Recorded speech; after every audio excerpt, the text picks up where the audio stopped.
नमस्कार. कथागाथाच्या या भागात तुमचे सर्वांचे मनापासून स्वागत. आजची गोष्ट आहे राजा दशरथ यांच्या राजमुकुटाविषयी.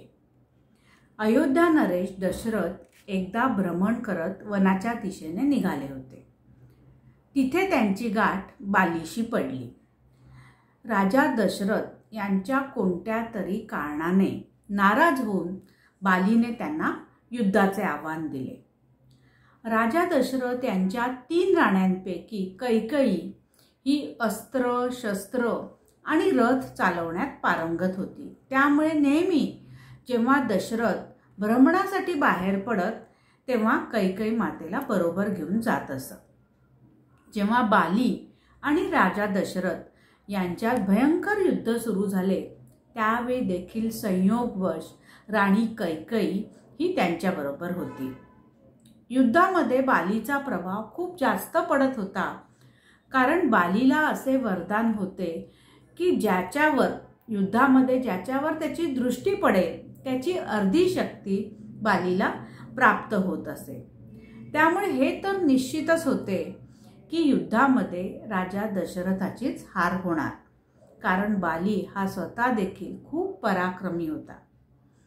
मग युद्धात पराजित झाल्यावर बालीने त्यांना एक अट घातली की एकतर राजा दशरथ आपल्या पत्नीला म्हणजे कैकेयीला तिथे सोडतील किंवा आपला राजमुकुट. तेव्हा राजा दशरथाने आपला राजमुकुट उतरवला आणि राणी कैकेयी सोबत परत अयोध्येला आला. या गोष्टीमुळे मात्र राणी कैकेयी अत्यंत दुःखी झाली. सरतेशेवटी एक स्त्री आपल्या पतीचा झालेला अपमान कसा सहन करू शकणार होती. तिला या गोष्टीची सल लागून राहिली की आपल्यामुळे राजा दशरथाला त्याचा राजमुकुट उतरवावा लागला. जेव्हा प्रभू रामांच्या राज्याभिषेकाची वेळ आली तेव्हा राजा दशरथ आणि कैकेयी यांच्यामध्ये राजमुकुटावरून चर्चा झाली आणि ही गोष्ट दोघांशिवाय कोणालाही माहीत नव्हती. मग कैकेयीने प्रभू रामांच्या वनवासाचा कलंक आपल्यावर घेतला आणि प्रभू रामांना वनवासात पाठवले.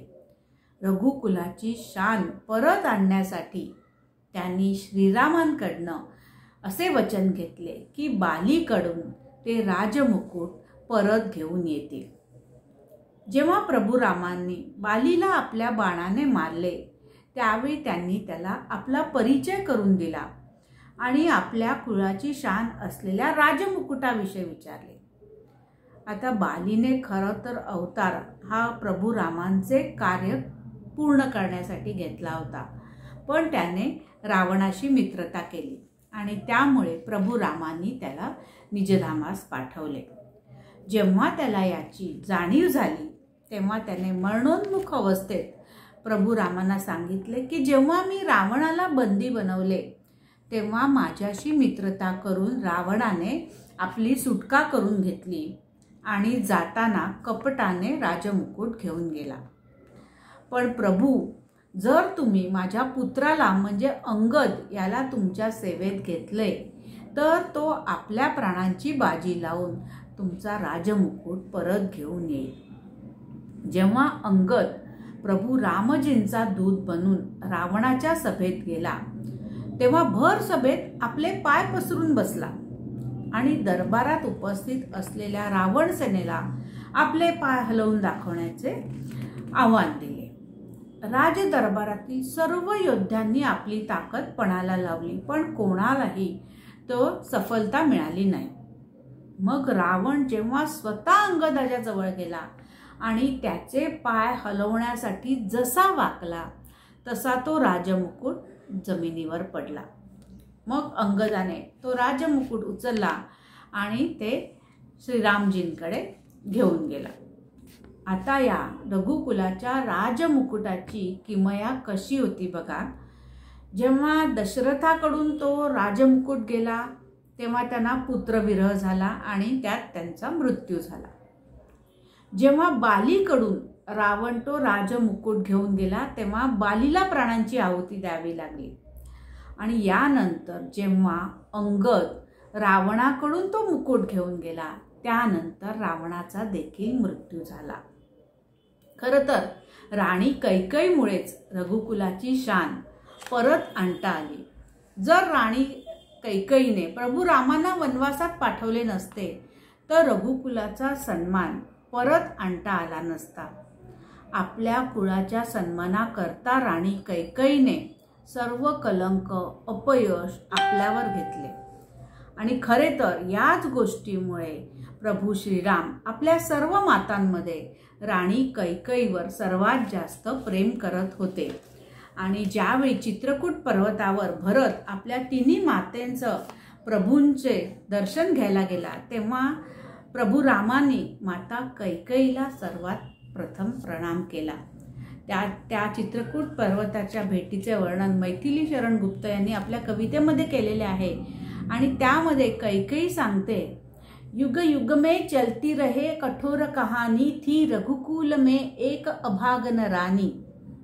छिने ना भरत किंतु मातृपद मुझसे हे राम दुहाई करू और क्या तुझसे. ज्यावेळी विनवणी करते माता कैकेयी आणि आपला अपराध मान्य करते त्यावेळी प्रभू राम तिला काय सांगतात, हे अंब तुम्हारा राम जानता है सब, इस कारण वह खेद मानता है कब. मैं वही राम तू वही कैकेयी मेरी, 100 बार धन्य वह एक लाल की माई. जिस जननी ने है जना भरत सा भाई, पागल सी प्रभू के साथ सभा चिल्लाई. म्हणजे राणी कैकेयीचा यामध्ये हेतू काय आहे हे प्रभू रामांना माहीत होतं आणि त्यामुळे कैकेयीबद्दलचा त्यांचा आदर याच कारणास्तव होता आणि माता कैकेयीमुळेच त्यांचे अवतार कार्य पूर्ण होणार होते याची प्रभू रामांना पूर्ण कल्पना होती. रामाचा जन्म हा रावणाचा वध होण्यासाठीच म्हणजे हा प्रभू रामांचा अवतार याचसाठी झाला होता. तर आजची ही राजमुकुटाविषयीची गोष्ट तुम्हाला कशी वाटली ते सांगा आणि आपल्या चॅनलला सबस्क्राईब करा. धन्यवाद.